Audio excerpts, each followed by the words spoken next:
militar, que não deu certo. Em conclusão, o presidente, ministra Carmen, ministro Fux, ministro Flávio Dino,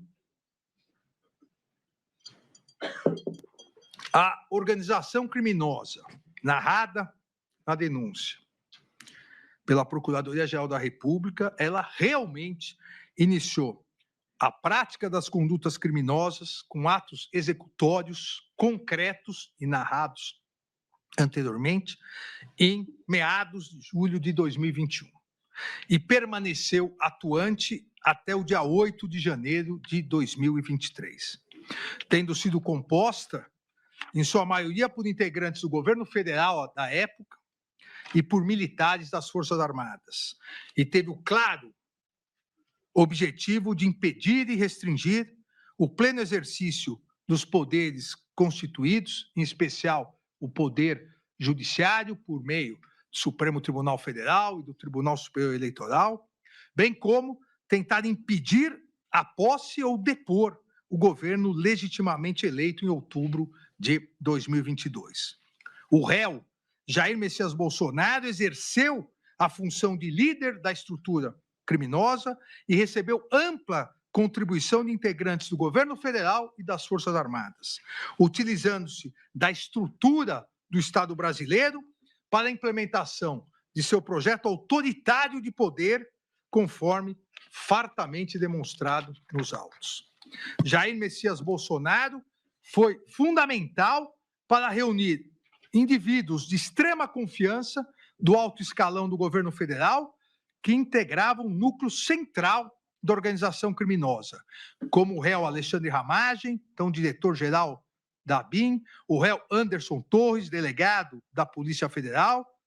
que ocupou o cargo de ministro da Justiça e Segurança Pública, também como narrado nos itens anteriores. O núcleo central também tinha integrantes militares que ocupavam cargos estratégicos dentro do Poder Executivo Federal. O réu Augusto Heleno, e aqui também a alegação de que durante o governo o réu Augusto Heleno se afastou de Jair Bolsonaro, ela é desmentida tanto pelo próprio réu Augusto Heleno, que em seu interrogatório disse que isso não ocorreu e que ele tinha livre acesso a qualquer momento, que não precisaria, momento algum, avisar que iria no gabinete do presidente, como também, e consta no depoimento de Batista Júnior, no dia 17 de dezembro de 2022, ou seja, durante a tentativa de pressão aos militares, pressão exercida fortemente também pelo réu Braga Neto, que determinou, via várias mensagens, que se ofendesse e pressionasse os outros comandantes. No meio desta pressão final, antes do término do mandato, o presidente, então presidente, o réu Jair Bolsonaro, convoca Augusto Heleno para uma reunião. Augusto Heleno está na formatura militar do seu neto e pede uma carona de FAB para o brigadeiro Batista Júnior. O brigadeiro Batista Júnior, antes de dar essa carona, conversa com ele sobre esses fatos golpistas. Olha, alguém que está afastado de Jair Bolsonaro não é convocado no dia da formatura militar do seu neto, faltando, inclusive, ao baile de formatura. Isso foi muito colocado pelo próprio brigadeiro, porque é uma tradição na família militar, não só a formatura como o baile. Alguém que está afastado não larga a formatura do neto para ir se reunir no meio das reuniões golpistas com Jair Messias Bolsonaro. Então, o núcleo central também tinha integrantes militares que ocupavam cargos estratégicos dentro do Poder Executivo Federal, como o réu Augusto Heleno, que exerceu o cargo de chefe do GSI, o réu Walter Souza Braga Neto, que exerceu os cargos de ministro-chefe da Casa Civil e ministro da Defesa, assim como foi candidato a vice-presidente da República na chapa de Jair Bolsonaro.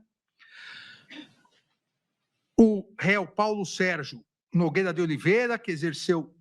o Ministério da Defesa, também foi função central na estrutura criminosa, exercido o cargo de comandante do Exército e, posteriormente, a titularidade do Ministério da Defesa. Da mesma forma, o réu Almir Garnier, que exerceu o posto de comandante da Marinha durante o mandato presidencial do líder da organização criminosa, Jair Messias Bolsonaro.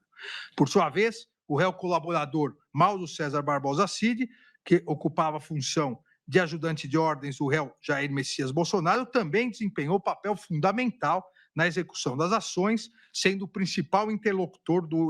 ex-presidente com os demais integrantes da organização criminosa, como a prova dos autos está farta a demonstrar. A estrutura da organização criminosa foi ainda mais sofisticada do que os réus utilizaram a estrutura do Estado brasileiro para se reunir de modo estável e permanente, com a intenção de permanecer no poder, independentemente de eleições ou do resultado das eleições, contando ainda com a expertise de táticas militares em razão de réus e demais membros integrarem as Forças Armadas, inclusive as Forças Especiais das Forças Armadas. O líder da organização criminosa, exercendo o cargo de chefe de Estado e chefe de governo da República Federativa do Brasil, uniu-se a indivíduos de extrema confiança para a realização das ações de golpe de Estado e ruptura das instituições democráticas, assim como todos os demais réus, Alexandre Ramagem Rodrigues, Almir Garnier Santos, Anderson Gustavo Torres, Augusto Heleno Ribeiro Pereira, Mauro César Barbosa Cid, Paulo Sérgio Nogueira de Oliveira e Walter Souza Braga Neto. A estratégia do grupo criminoso consistiu na divisão de tarefas e na prática de uma sequência de atos executórios com claro objetivo de abolir o Estado Democrático de Direito e também impedir ou depor o governo legitimamente eleito ou constituído com a realização de um golpe de Estado. A estratégia da organização criminosa, comandada pelo réu Jair Messias Bolsonaro, então presidente da República, tipificou o delito previsto no artigo 2º, caput, parágrafo 2º e 4º, inciso 2º, da Lei 12.850 de 2013. Consistindo em ampliar de maneira coordenada os ataques às instituições, em especial ao Poder Judiciário, por meio de graves ameaças ao Supremo Tribunal Federal e ao Tribunal Superior Eleitoral, desacreditando-os perante parcela da sociedade, bem como colocando em dúvida a lisura das urnas eletrônicas e o próprio pleito eleitoral, com o claro e ostensivo objetivo de deslegitimar as eleições de 2022 e, consequentemente, preparar os argumentos e instrumentos necessários para um futuro golpe de Estado, caso não obtivesse a vitória eleitoral em outubro de 2022. As diversas funções e condutas executadas pelos réus durante a consumação dos delitos imputados pela Procuradoria-Geral da República caracterizam a prática de integrar a organização criminosa, pois basta ao agente ter aderido a ser membro da organização criminosa e estar à disposição de exercer a sua parte da tarefa que lhe for destinada, quando for o caso, e aqui especialmente em relação ao almirante réu Almir Garnier. Os diversos atos executórios consumativos das infrações penais foram realizados em concurso de agentes, nos termos do artigo 29 do Código Penal. Quem, de qualquer modo, concorre para o crime, incide nas penas a este cominadas na medida de sua culpabilidade, é o que vamos analisar na sequência, caso haja a condenação dos réus. Sendo que a divisão das tarefas da estrutura criminosa ficou evidenciada, atribuições de cada um dos réus, descritas detalhadamente nos itens anteriores, sob a chefia e coordenação de Jair Messias Bolsonaro, o que demonstra também a hierarquização do grupo delitivo nos diversos atos executórios das infrações penais que sequencialmente eu narrei. A estabilidade e permanência da organização criminosa foi comprovada pela investigação da Polícia Federal e corroborada pelas provas produzidas em juízo pela Procuradoria-Geral da República, e não deixam margem de dúvidas sobre a intensa interação e direto acesso que todos os réus tinham com o líder da organização criminosa, Jair Messias Bolsonaro. A atuação efetiva e a prática de atos executórios pela organização criminosa iniciaram-se vulnerabilidade das urnas eletrônicas e falta de legitimidade da justiça eleitoral, com a finalidade de gerar instabilidade institucional e caos social, criando uma futura situação no país que possibilitasse a restrição do pleno exercício do Poder Judiciário, seja até o período eleitoral, seja até uma eventual continuidade do governo em caso de vitória das eleições, ou a decretação de um golpe de Estado, caso o resultado eleitoral lhe fosse desfavorável, com o encerramento do Estado Democrático de Direito conquistado plenamente pelo Brasil pela Constituição de 1988. A organização criminosa, portanto, desde início de julho de 2021, iniciou uma sequência de atos executórios que consumaram a prática dos delitos de organização criminosa, abolição violenta do Estado Democrático de Direito e golpe de Estado, previstos no artigo 359-L e 359-M. Os réus tentaram, com emprego de grave ameaça, abolir o Estado Democrático de Direito, impedindo ou restringindo o exercício dos poderes constitucionais, em especial do Poder Judiciário brasileiro, com o claro intuito de manutenção de seu grupo político no poder. Da mesma forma, mediante diversos atos executórios voltados a tentar depor, por meio de violência ou grave ameaça, o governo legitimamente constituído, seja impedindo que houvesse a diplomação e posse do presidente e vice-presidentes eleitos, no denominado autogolpe, seja retirando-os do poder após a posse em verdadeiro golpe de Estado, no que culminou com os violentíssimos atos criminosos de 8 de janeiro de 2023, que tipificaram também por participação nos termos do artigo 29 do Código Penal, tipificaram os delitos de dano qualificado pela violência e grave ameaça contra o patrimônio da União e que com considerável prejuízo para a vítima e deterioração de patrimônio tombado. Os réus, portanto, praticaram todas as infrações penais imputadas pela Procuradoria-Geral da República em concurso de agentes e em concurso material. Em relação ao concurso material de delitos, no recebimento da denúncia, essa primeira turma já reconheceu a possibilidade de concurso material entre os delitos previstos nos artigos 350-L e 359-M do Código Penal, o que reitero no presente momento, uma vez que a análise dos fatos demonstrou a total autonomia entre os tipos. Também aqui saliento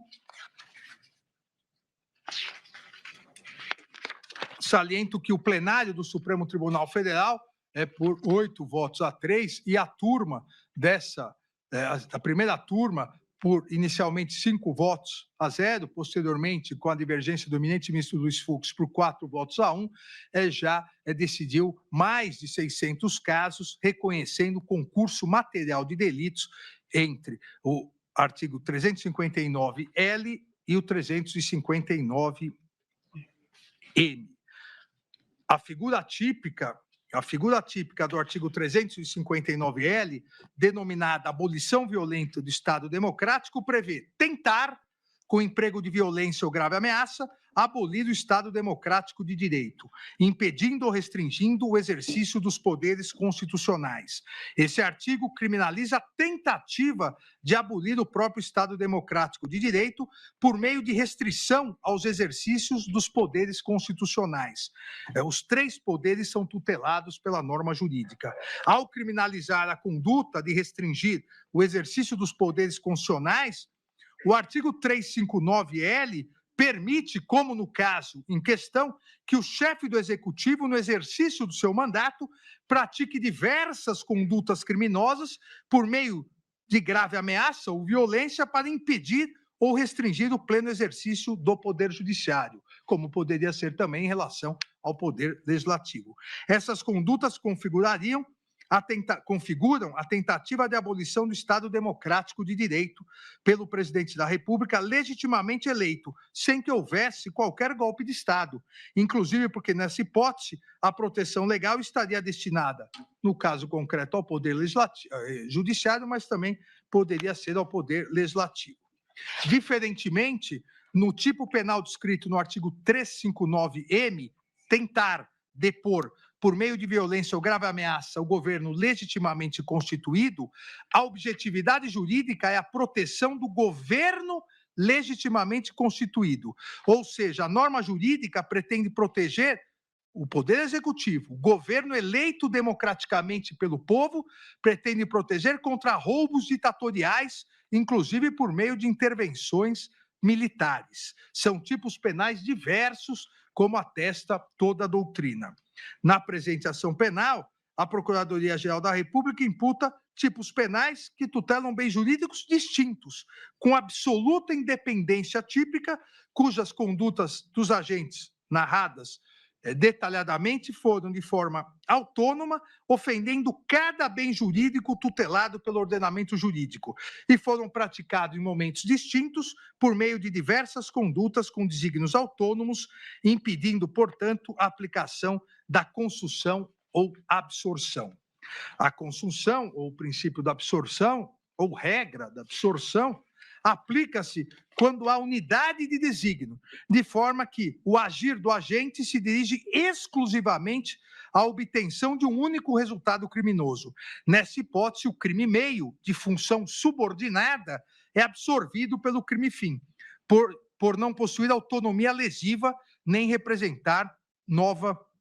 violação a bem jurídico, que é exatamente o que não ocorreu na presente hipótese. Na presente hipótese, inaplicável absorção, pois as previsões legais dos artigos 359L e 359M tutelam bens jurídicos distintos, têm independência típica e a imputação fática aponta ofensa a cada um dos bens jurídicos tutelados. A título, ministra Carmen, exemplificativo, hipoteticamente, para que fique bem claro a diferença e autonomia desses crimes, hipoteticamente, se fosse possível retroagir a aplicação da atual lei penal, hipoteticamente, por óbvio, poderíamos demonstrar a diferenciação muito clara da tipificação de diversas condutas antidemocráticas ocorridas na história do Brasil e que, lamentavelmente, nunca foram punidas, e, por isso, uma continuidade de tentativas incessantes de golpes de Estado. Mas se pegarmos, eu peguei três casos, se pegássemos, poderíamos entender bem os delitos, que um delito 359L representa uma ofensa a bem jurídico e o 359M outra. A noite da agonia ocorrida no Rio de Janeiro, na madrugada de 12 de novembro de 1823, seria tipificada como crime do artigo 359L, abolição violenta do Estado Democrático de Direito, pois, por determinação do imperador Dom Pedro I, o exército invadiu o plenário da Assembleia Constituinte, prendeu vários deputados, inclusive José Bonifácio de Andrade Silva e seus irmãos, que posteriormente foram deportados. A finalidade foi dissolver a Constituinte para que o imperador pudesse redigir uma nova Constituição, outorgada em 25 de março de 1824, que o fortalecesse. Dessa forma, mediante violência, a abolição foi contra o exercício do poder legislativo. A minuta do golpe visava tentar abolir o Tribunal Superior Eleitoral, a Justiça Eleitoral, órgão do Poder Judiciário, substituindo por uma comissão composta por um grupo político. Claramente, aqui, assim como na noite da agonia, é o 359L. Se nós formos para o golpe de 30, que alguns chamam de Revolução de 1930, seria tipificado no 359M. Aqui sim, golpe de Estado,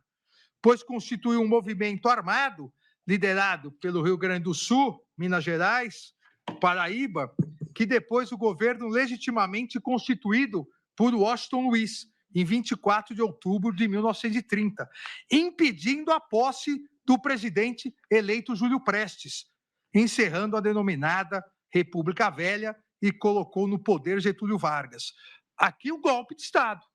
Ministro Alexandre, e em 32 foi o quê? Uma revolução. 32 foi a Revolução Constitucionalista, onde o Estado de São Paulo, farto dos abusos antidemocráticos do golpe de 30, conseguiu a promulgação da Constituição de 1934. E lá em São Paulo nós temos o MMDC, os 4 heróicos estudantes paulistas. E o feriado de 9 de julho, certo. Aqui, uma observação. Na história do Brasil, o único presidente da República eleito pelo voto que foi impedido de tomar posse foi Júlio Prestes. Os demais caíram em golpe. Ou seja, aqui é um golpe de Estado, um golpe que acaba com o final do mandato e impede o início de um outro mandato. Tanto no primeiro caso, Noite da Agonia, quanto no segundo caso, Revolução de 30, obviamente, por terem sido consumados, jamais qualquer pessoa foi responsabilizada.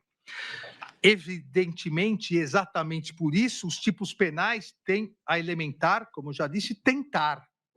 Ninguém irá responsabilizar, até porque constitucionalmente era irresponsável, o imperador Dom Pedro I, que atentou contra o Estado de Direito e permaneceu no poder. Nem responsabilizar Getúlio Vargas, que tomou o poder. Então, aqui se exige a tentativa, não se exigindo a consumação, seja da abolição do Estado de Direito, seja do golpe de Estado, porque se houver a consumação, quem vai exercer o poder de maneira ditatorial e tirânica não vai permitir que se responsabilize, como na história do Brasil nós já verificamos. Ressalto-se ainda aqui que a história brasileira, e com isso eu encerro, a história brasileira também demonstra que é possível a consumação dos 2 delitos em um único momento histórico, reforçando aqui a sua autonomia. No golpe militar de 1964, o governo legitimamente constituído de João Goulart foi deposto por um golpe militar de 31 de março de 64, pondo fim à Quarta República e dando início a uma longa ditadura militar que durou até 1985. Essa conduta será tipificada no artigo, se a lei, obviamente, à época existisse, no artigo 359-M, golpe de Estado. Mas como, novamente, o golpe foi consumado, não houve nenhuma responsabilização. Ocorre, entretanto, que mesmo na vigência do golpe de Estado, de 64, mesmo na vigência do estado de exceção, é possível identificar condutas que tipificariam o atual artigo 359-L, a abolição, no caso do Estado de Direito, porque não existia um Estado democrático, mas existia um Estado de Direito ainda na vigência da Constituição de 46. Uma vez aqui, esse crime do 359-L restringindo o exercício do poder judiciário. Então, mesmo no golpe de Estado, mesmo com um governo não eleito democraticamente, esse governo conseguiu, na ditadura militar, praticar o que hoje tipificaria o artigo 359-L do Código Penal, com a edição, respectivamente, com a edição do AI-2, Ato Institucional número 2, que em seu artigo 6º ampliou o número de ministros do Supremo para 16, no sentido de submeter a independência do Judiciário, do AI-5, Ato Institucional número 5, de 13 de dezembro de 68, que em seu artigo 2º submete o Legislativo e o Executivo, permitindo ao Executivo, permitindo ao Presidente da República decretar recesso no Congresso, e em seus artigos 5º, parágrafo 2º, 6º e 10º, restringe o livre exercício do Poder Judiciário, vedando a apreciação de atos que suspendam direitos políticos, suspendendo a vitaliciedade e vetando parcialmente a concessão de habeas corpus. Além do ato de 16 de janeiro de 1969, com base no AI-5, onde a ditadura militar, para restringir a independência do Poder Judiciário e seu livre exercício, aposentou compulsoriamente os ministros desse Supremo Tribunal Federal, Vitor Nunes Leal, Hermes Lima e Evandro Lins e Silva. E, em solidariedade, o ministro Gonçalves de Oliveira renunciou ao cargo, aposentando também o general Perry Bevilacqua do STM. Veja, nem democracia era um Estado de Direito, mas as condutas típicas, elas configurariam hoje a abolição do Estado de Direito, porque impediam o livre exercício do judiciário e do legislativo. São crimes autônomos cujas condutas descritas longamente demonstram a possibilidade de concurso material. Diante de todo exposto, voto no sentido da procedência total da ação penal para condenar os réus Almir Garnier Santos, Anderson Gustavo Torres, Augusto Heleno Ribeiro Pereira, Mauro César Barbosa Cid, Paulo Sérgio Nogueira de Oliveira e Walter Souza Braga Neto pela prática das condutas de organização criminosa armada, tentativa de abolição violenta do Estado Democrático de Direito, golpe de Estado, dano qualificado pela violência e grave ameaça contra o patrimônio da União e com considerável prejuízo para a vítima e deterioração do patrimônio tombado, observadas as regras de concurso de pessoas e concurso material. Em relação a Jair Messias Bolsonaro, pelas mesmas infrações já descritas e a imputação específica de liderar a organização criminosa. E condena o réu Alexandre Rodrigues Ramagem pela prática das condutas de organização criminosa armada, tentativa de abolição violenta no Estado Democrático de Direito e golpe de Estado, deixando de analisar as condutas cuja ação penal foi suspensa pela resolução número 18, 2025 da Câmara dos Deputados. É o voto, senhor presidente. Com a aprovação do voto